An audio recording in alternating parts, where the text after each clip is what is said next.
নমস্কার বন্ধুরা, কাজের লিনি রেসিপিতে সব বন্ধুদের স্বাগত। কড়াতে প্রায় 3-4 চামচ সরষের তেল গরম করে তাতে গোটা জিরে এবং শুকনো লঙ্কা ফোড়ন দিয়ে নাড়াচাড়া করে ফোড়ন থেকে একটা সুন্দর স্মেল এলে পেঁয়াজ কুচি দিয়ে ভেজে নিলাম। অপরদিকে টমেটোটা কেটে নিলাম, পেস্ট তৈরি করব এবং কাঁচা লঙ্কা দুটো রেখেছি, ছোট ছোট করে কেটে নেব। পেঁয়াজটা এরকম লালচে করে ভাজা হয়ে গেছে। এরকম পর্যায়ে কাঁচা লঙ্কা কুচিটা দিয়ে দিলাম। গ্যাসের ফ্লেমটা লো টু মিডিয়ামে রেখে নাড়াচাড়া করে পেঁয়াজটা লালচে করে ভেজে নিলাম।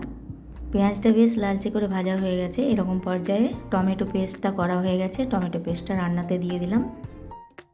টমেটো পেস্টটা আমি নাড়াচাড়া করে পেঁয়াজের সাথে ভালোভাবে ফ্রাই করে নেব এবং টমেটো পেস্টের মিক্সি ধোয়া জলটা রান্নাতে দিয়ে দিলাম। পরিমাণ মতো হলুদ গুঁড়ো দিলাম, পরিমাণ মতো লঙ্কা গুঁড়ো দিয়ে দিলাম, জিরের গুঁড়ো, ধনের গুঁড়ো দিয়ে সমস্ত কিছু নাড়াচাড়া করে ভালোভাবে ফ্রাই করে নেব।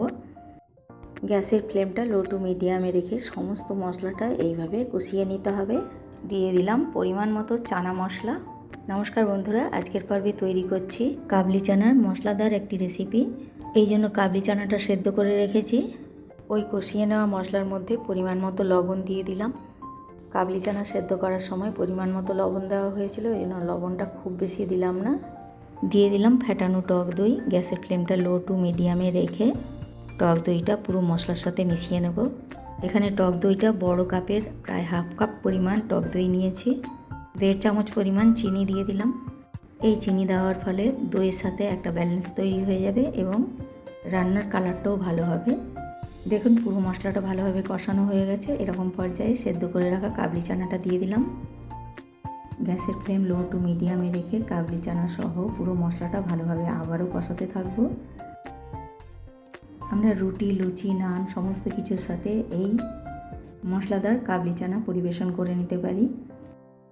গ্যাসের ফ্লেম লো টু মিডিয়ামে রেখে প্রায় 3 থেকে 4 মিনিট ভালোভাবে কষিয়ে নেওয়ার পর রান্নাতে অল্প পরিমাণ জল দিয়ে দিলাম এবং মশলা সহ কাবলি চানাটা আবারও কষাতে থাকবো। 3-4 মিনিট রান্না করে নেওয়ার পর আবারও একটু জল দিয়েছি। এই কাবলি চানাকে আরও টেস্টি করে তোলার জন্য ওপর থেকে প্রায় 4-5 চামচ পরিমাণ ফ্রেশ ক্রিম দিয়ে দিলাম। গ্যাসের ফ্লেম লো টু মিডিয়ামে রেখে সমস্ত কিছু নাড়াচাড়া করে ভালোভাবে মিশিয়ে নেব। দেখুন কাবলি চানার কালারটা কত সুন্দর এসেছে।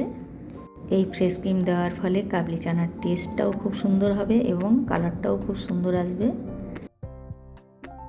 এইভাবে প্রায় আরও 3-4 মিনিট ভালোভাবে রান্না করে নেওয়ার পর গ্যাসের ফ্লেমটা আমি অফ করে দেব।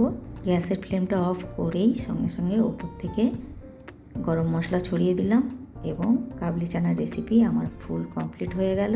পরবর্তী পর্বে ফিরবো অন্য কোনো রেসিপির সাথে। ভালো থাকবেন।